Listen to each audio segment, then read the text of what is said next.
Ayan guys, magandang araw sa inyo lahat for today's video. Alam nyo na, wala kaming shoot ngayon. Pahinga muna, pero di yung literal na pahinga mga idol. Dahil may lakad kami. OTW kami sa ano? Saan? Reliance Street, Mandaluyong City. Let's go! Yan. At ang dahilan kung bakit kami pupunta ron, syempre, pupunta kasi kami sa ano, TV5. At maglalaro kami dun sa kay Sir OG Diaz. Yon, sa mismo sa Omsim. Yon, supportahan nyo kayo mga idol. Yon, kita-kits tayo dun. Let's go! So ayun guys, nandito na nga kami sa TV5. Yon, mga idol, hindi namin alam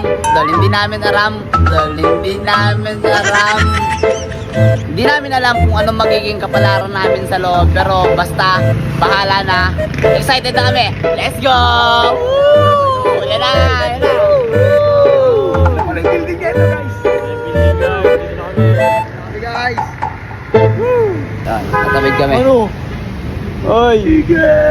Ay! So ayun, sa mga oras na to mga idol ay nagutom nga kami, kaya naghanap kami ng pwede namin kainan. Kaya tumuwid kami at ginamit ko na ang aking kamay na makapangyarihan. At sa pagtawid namin ay nakita namin itong McDonald's. At napagkasunduan na dito nga lang kami kumain mga idol. At syempre gutom na ako kaya papakain, let's go, it's your turn. Pagpasok nga namin ng McDo ay nakita ko to si Bobong at si Isko tumipindot ng tablet na malaki. Ay tablet ba yun? Awit? Uy Kuya Nico, marunong ka ba niyan? Baka hindi ah. Tut.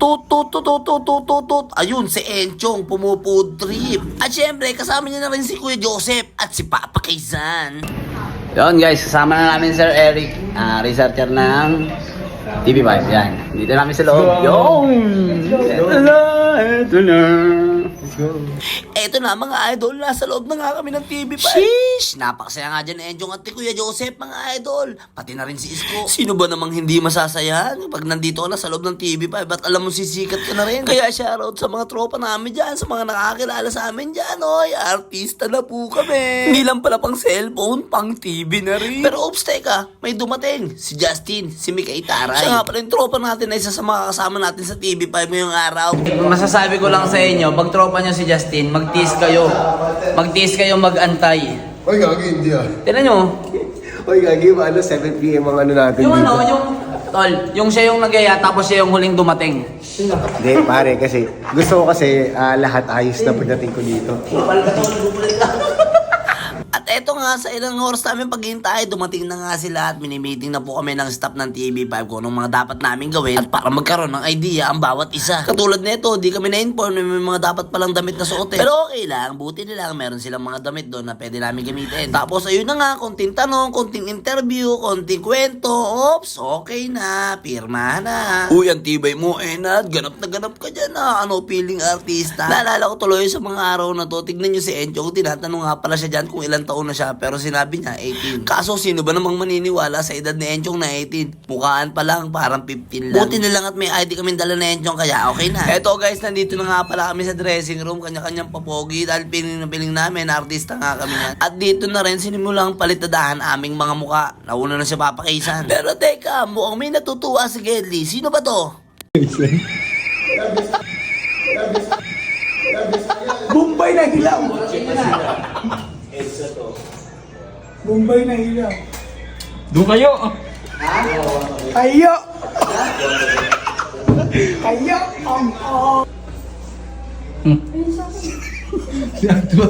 Si Ate Barbie po ang may YouTube channel ka or social media.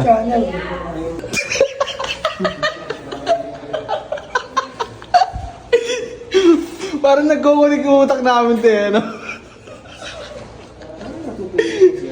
Bye-bye! Ayun mga idol, habang mini-makeupan nga si Papa Kaysan sa kabila, kami naman ni Enchong, pumuputri. At si Kuya Misko, tamang video. At ngayon ko lang lubos na isip na ganito pala yung feeling ng mga artista o feeling artista lang pala. Pero real talk mga idol, isa nga pala sa mga pangarap namin ay ang mapanood kami sa TV katulad nito. Kaya hindi talaga namin sinayang na mabigyan kami ng opportunity ng TV5 para sa Quizmosa. Maraming salamat TV5!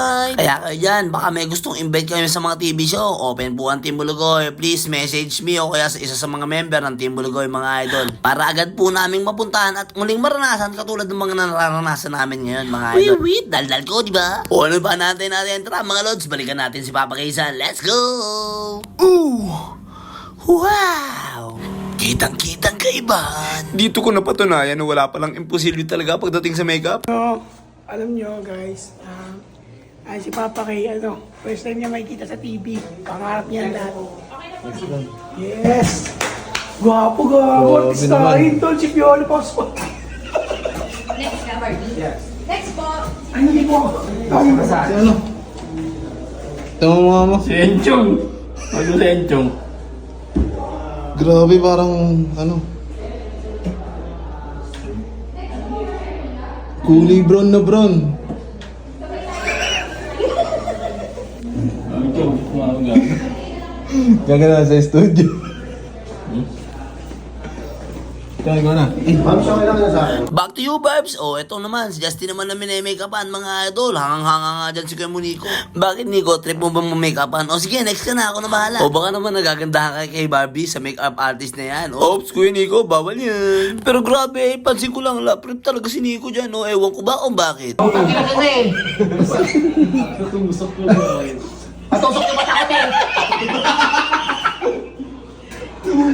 Sundot. Wag muna. Okay, hindi ako tatawa. Talaga, Mika, huwag kang tatawa dahil baka masampal ka ni Barbie dyan. Umanda ka na, tol. Papalitan na mo ka.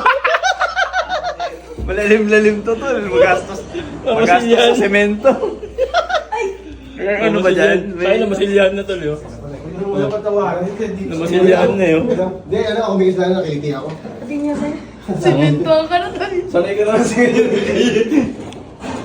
Higa na. Ay, nakasimento. Eto na nga pinakiintay ko ako na yung minay-makeupan mga idol. At mukhang malulugi na rin ang TV5 sa akin. Medyo malalim kasi yung mga dapat palitadahan mga idol. Mukhang mapapadami ng skim coat na itatapal sa mukha ko mga idol. Okay lang pero ngiting tagumpay. Sa mga oras na to tapos na nga akong makeupan kaya si Enchong naman mga idol. Iyari ka sa mga kuya mo ngayon. At eto nasa set na nga kami mga idol. Briefing ulit ng panibago. Nakala mo talaga akong sino. Pero Team Bulugoy lang sa kala mga idol. Medyo kinakabahan na nga kami dyan dahil nandyan na nga si Sir OG Diaz mga idol. Kaya nga pinapasok na kami sa loob para kuhanan ng mga magagandang spot. Kaya ayun, pagpasok, in character nga naman talaga si Migay. O diba? Pak, pak, pak, pak. Ganun. Ang sabi kasi sa amin ng staff, mag-review nga daw naman kami. Dahil lahat nga daw na makikita namin dito, pwede namin isagot sa mga tatanong sa amin sa loob. Pero oops, konting pasilip muna. Tapos balik ulit sa Bulugoy. Kala mo talaga nagre-review. Huhu, ganap na ganap ang mga Bulugoy. Kala mo naman talaga tunay. Ano kaya, makasagot kaya tayo lahat para sa mga itatanong nila sa atin sa loob. Uy, Chong, seryoso ka dyan ha. Pero dahil apat nga lang pwede maglaro, tambay muna si Joseph at si Nico dyan sa Megedli. Support lang muna mga idol. Pero oops, teka. Tol, pakita mo na ulit, di ba? Nandito nga rin pala si Sir OG Diaz kasama ni Kuya Joseph. Isa sa mga idol natin yan, lalo na kapag dating sa mga aktingan. Kaya ito, balik tayo sa loob. Review pa rin mga idol. Akala mo naman talaga, tunay. At kailangan natin ngumiti na para bang artista. Ang tanong, may matandaan pa kaya kami sa lahat ng mga nakita namin, pwede namin isagot dyan. Oops, Papa Kay, seryoso ka dyan ha. At dahil sa sobrang tagal namin, ay naiinip na nga si Sir OG Diaz. Pero ayos lang, dahil ilang oras na lang, ay maya-maya, papasok na rin kami sa loob. Nilapitan na kami ni Sir OG dyan mga idol at kinuwentuhan kami na may kasamang pagtatanong at tinanong niya kung kamusta daw ba kami dito. Pero sabi ko okay lang, tara na, nainip na kami, pasok tayo sa loob. Dito na kami sa audience, guys. Alos pa kami. So ayun mga idol, nasa loob na nga kami. Kaso problema, ay sinabi ng staff nila na bawal nga daw ang cellphone pag start na ng tape. Kaya ayun, hindi na nakapag-video si Kuya Joseph. Pero okay lang, maraming salamat pa rin sa napakasarap na experience.